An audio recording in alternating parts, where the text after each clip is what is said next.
Hai, dengan Baba Tere di sini teman-teman. Teman-teman, Baba mengucapkan terima kasih karena udah ada minimal 100 orang yang mantengin YouTube channel Baba Tere. Nah, Baba benar-benar berterima kasih banyak karena yuk kita sama-sama menulis cerita kita masing-masing dan kita ingat bahwa kita yang menulis cerita itu.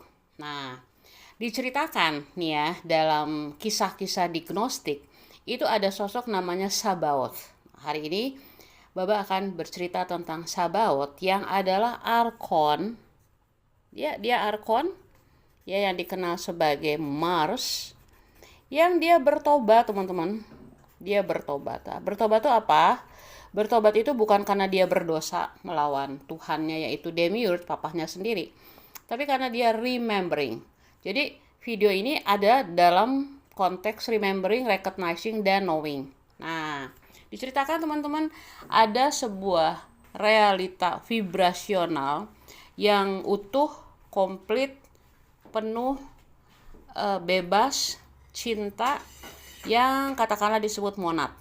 Nah, di monad itu yang adalah kita masing-masing itu ada ion-ion, ada 30 ion. Dan salah satu ionnya adalah Sophia, teman-teman. Nah, Sophia ini dalam kerinduannya untuk menjadi pencipta, dia menciptakan tanpa counterpartnernya. Counterpartner itu bisa macam-macam, tapi salah satunya adalah logos. Nah, karena dia menciptakan tanpa counterpartnernya, maka yang dihasilkan adalah apa yang dikatakan oleh Gnostik sebagai sesuatu yang cacat, yaitu yang kita kenal dalam bentuk demiurge. Nah, demiurge ini dia karena tidak mempunyai koneksitas dengan Sophia yang adalah eternal flame, ya eternal flame, cahaya abadi. Bapak pakai hijau supaya kayak cakra hati ya, tapi dia sebenarnya kuning sih.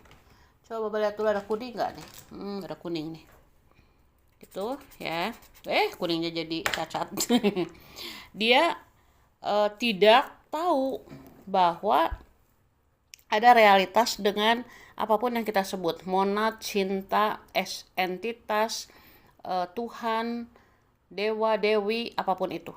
Nah, Demiurge itu lalu dia dengan arogansinya dan dengan ignorance-nya itu dia mengatakan bahwa dia adalah satu-satunya Tuhan dan tidak boleh ada Tuhan lain selain dia. Nah, familiar ya. Di salah satu kitab kebaikan yang terkenal itu dikatakan, aku adalah Tuhan Allahmu. Jangan menyembah berhala, berbaktilah kepadaku saja dan cintailah aku lebih dari segala sesuatu. Ya, begitulah kisahnya si Demiurge ini. Lalu dia dalam rangka membuat dunia ciptaannya yang disebut dunia materi.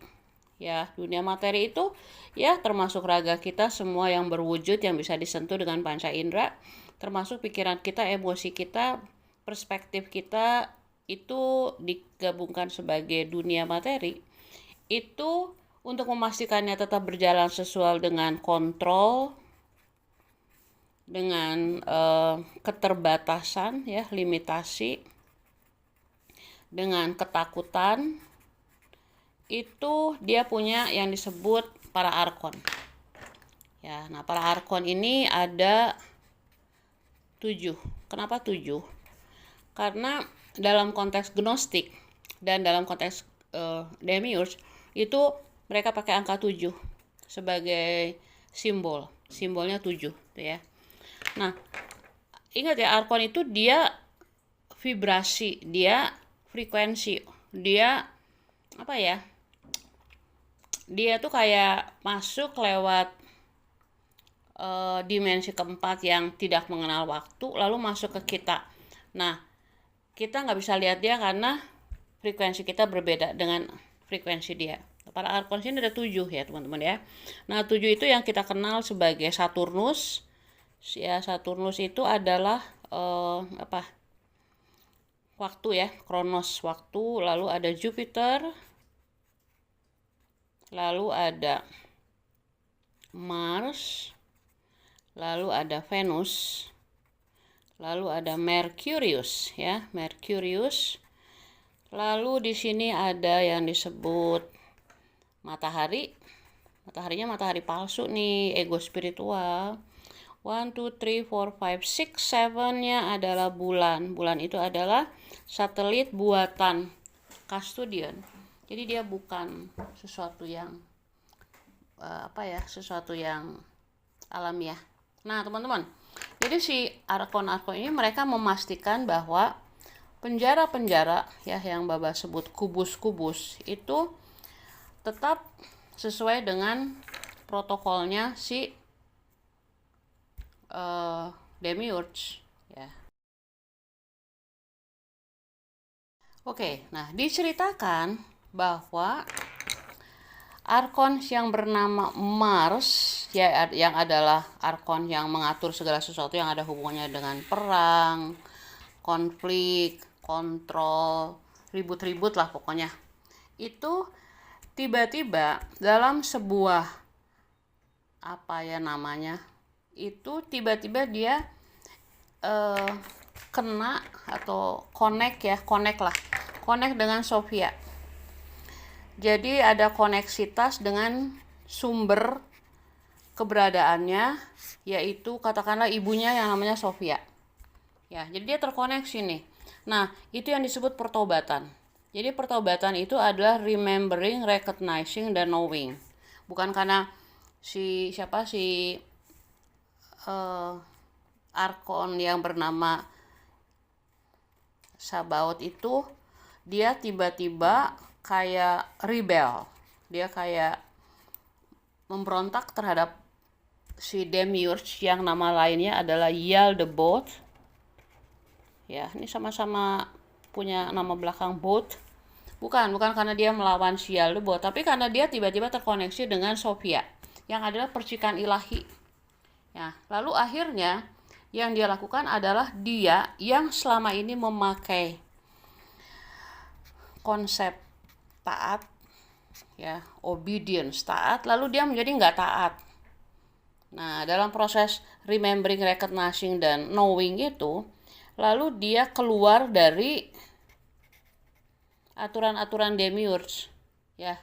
Nah, dia menjadi keluar dari sistem ketaatan, sistem kontrol, lalu dia mengalami apa yang disebut metamorfosis. Nah, metamorfosis itu dia kayak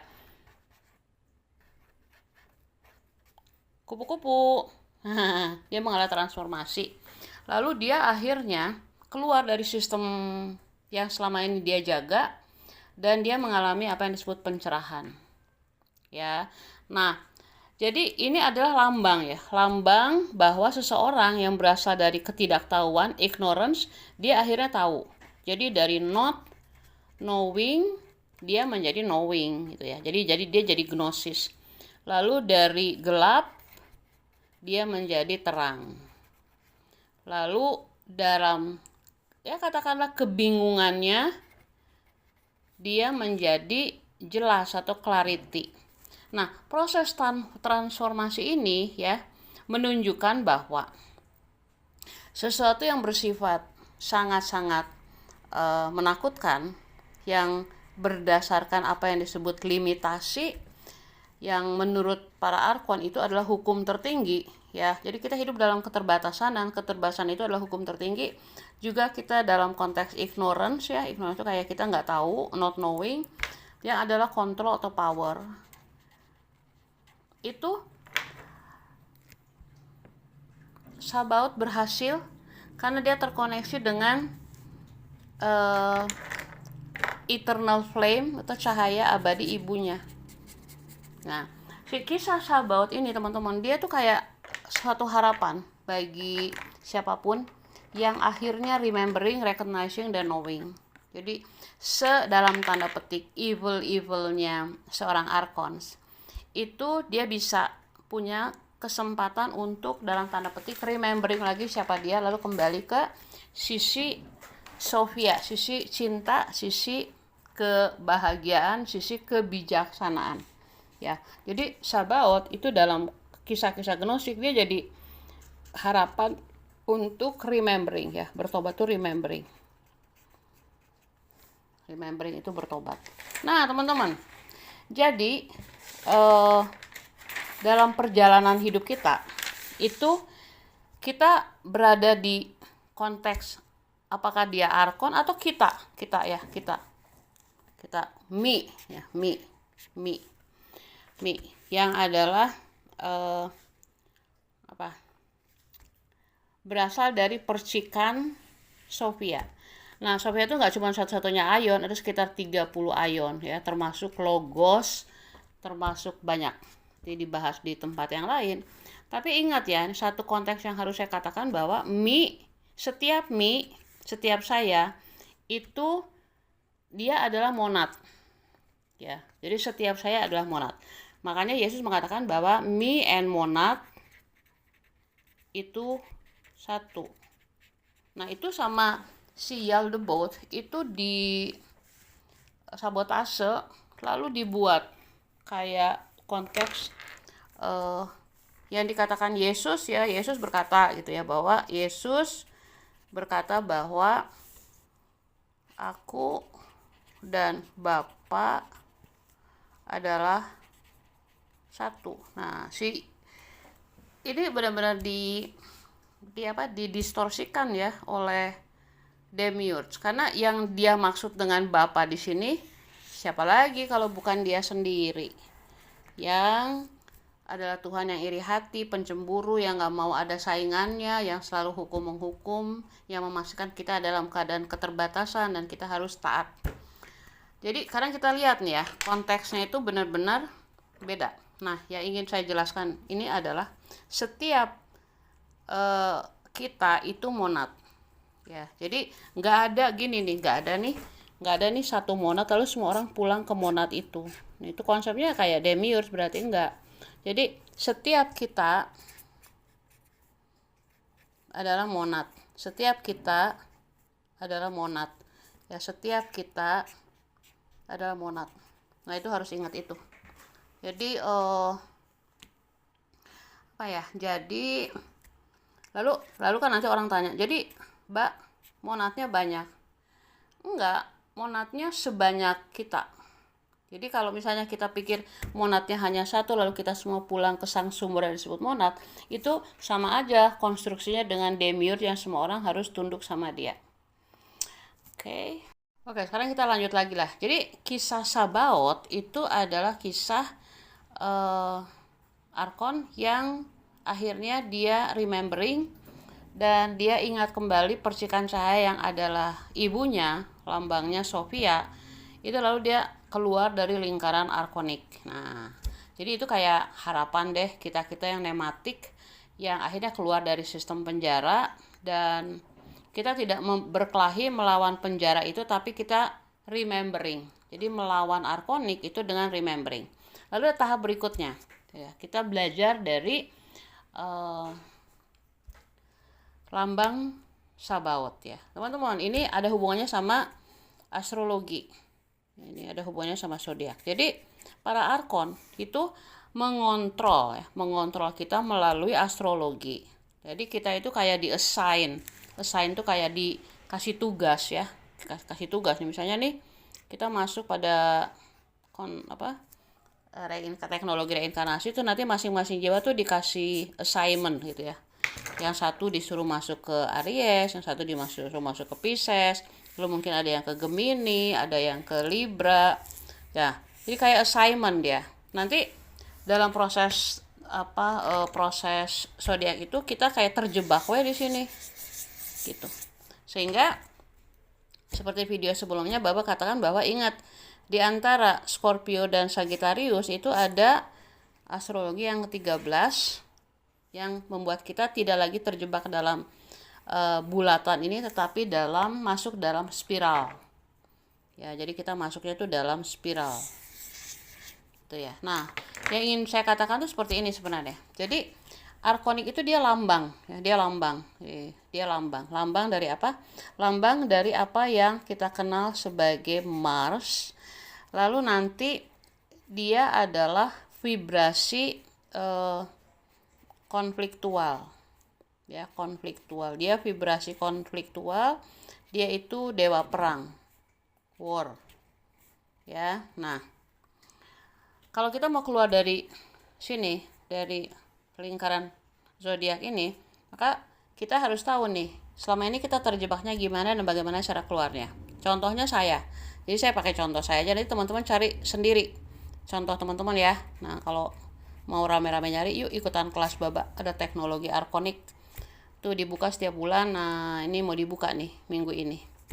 Nah, teman-teman, Baba itu kebetulan lahirnya April, jadi Baba itu adalah Aries. Nah, menurut tanda matahari Baba, Baba itu berada di bawah pengaruh Mars, dan percaya nggak, matahari maskulin banget ya. Nah, dalam proses itu Mars itu assignment dari teknologi reinkarnasinya itu bahwa kita itu harus selalu dalam keadaan siap perang atau siap konflik gitu. Nah, konflik ini nggak harus selalu perang fisik, tapi kalau buat Baba itu kayak Baba memerangi konsep-konsep yang selama ini membesarkan Baba dengan penuh pertanyaan, lalu keluar dari konsep itu untuk keluar dari box atau keluar dari kubus. Nah, kita harus tahu. Jadi, kita harus tahu bahwa kita ada dalam pengaruh tersebut. Nah, dengan kata lain, Baba ada dalam pengaruh Sabaoth. Karena kan si Sabaoth itu kan dia Mars. Nah, jadi sekarang berarti benar nih. Kalau Sabaoth aja si Arkon itu dia bisa memberontak, lalu dia bisa keluar dari wilayah kekuasaannya yaitu konfliktual dan war, maka kita juga bisa. Ya, kita juga bisa keluar dari konsep zodiak itu. Karena konsep-konsep zodiak itu benar-benar dia penjaranya sebenarnya di situ. Jadi kita percaya, saya Leo, berarti saya punya tanda bulannya apa, nanti saya harus ke situ, muter di sini. Nah, kita cara keluarnya adalah pertama kita tahu ada Ophiuchus, yaitu yang ke-13, tapi kita belajar dari planet-planet yang katanya membawai kita. Nah, kalau kita tidak belajar di planet-planet itu, teman-teman, apa yang terjadi? Yang terjadi adalah kita tetap terjebak dalam frekuensi Mars Sabaoth ya, yang adalah perang keras maskulin gitu. Jadi kita harus belajar tentang astrologi, lalu kalian melihat kita berada di bawah arkon apa, lalu kita keluar. Nah, kebetulan karena saya gampang banget, ternyata saya itu di bawah Sabaoth, di bawah Mars, selain di bawah matahari. Nah, kalau matahari itu nanti kita keluar dari zodiak lingkaran reinkarnasi matahari, karena kita tahu bahwa matahari yang diajarkan oleh arkonik itu matahari palsu. Maka kita harus mencari matahari yang asli. Matahari yang asli itu di mana? Di dalam diri kita sendiri. Seperti itu.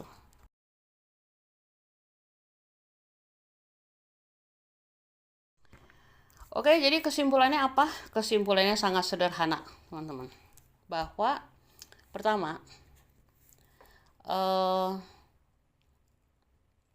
ada harapan untuk remembering. Ya, katakanlah Arkon Sabaoth itu dia sudah ribuan tahun menjadi bagian dari sistem arkonik. Itu akhirnya dengan remembering karena mendapatkan percikan dari Sophia, akhirnya dia dia ini remembering gitu ya, dia keluar dari sistem itu.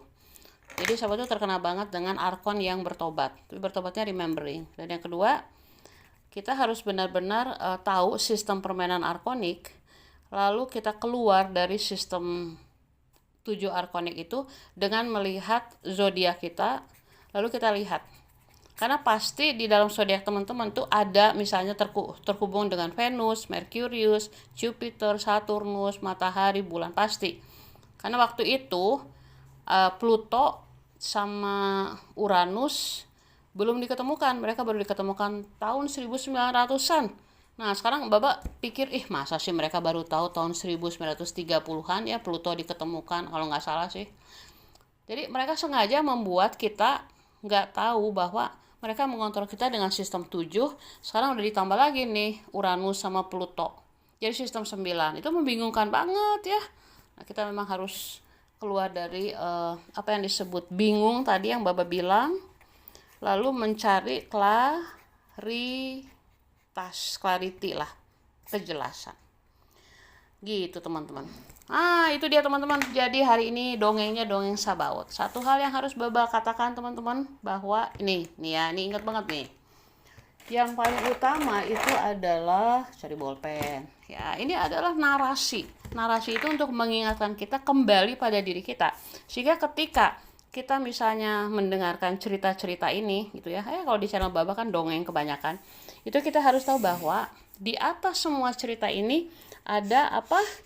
Ada si mata satu, pineal gland kita. Si mata satu yang dia melihat narasi-narasi ini ya, entah narasi Sabaoth, Demiurge, Sophia, Monad dan lain-lain. Lalu kita tahu, kita dengan remembering recognition kita tahu bahwa ini semua adalah mirror atau atau mirror, jadi kayak kaca cermin aja dari kita ya. Kita bukan ini, tapi ini bisa membuat kita remembering, recognizing, dan knowing. Ingat, jadi semua nih yang Baba tulis semua ini banyak nih kotretan Baba itu harus ingat ya teman-teman ya, bahwa ada mata satu di luar dari narasi kita ya. Ada si mata satu, pineal gland kita di luar dari narasi kita, sehingga kita tidak terjebak pada narasi itu ya. Jadi kita tetap mengatakan bahwa saya adalah kesadaran abadi yang sedang mengalami pengalaman sementara. Nah, afirmasinya seperti itu teman-teman. Jadi kita tidak lagi terjebak oleh narasi yang dibuat orang, tapi kita bisa menjadikan cerminan. Seperti misalnya Sabaoth aja, Arkon bisa repenting itu bisa bertobat, kita juga bisa. Harapannya seperti itu. Oke, Rahayu Kinasih, siapa yang mau ikutan kelas? Hayu ikutan kelas. Kalau bisa tiap minggu bikin kelas baru supaya kita tercerahkan bersama-sama. Rahayu Kinasih.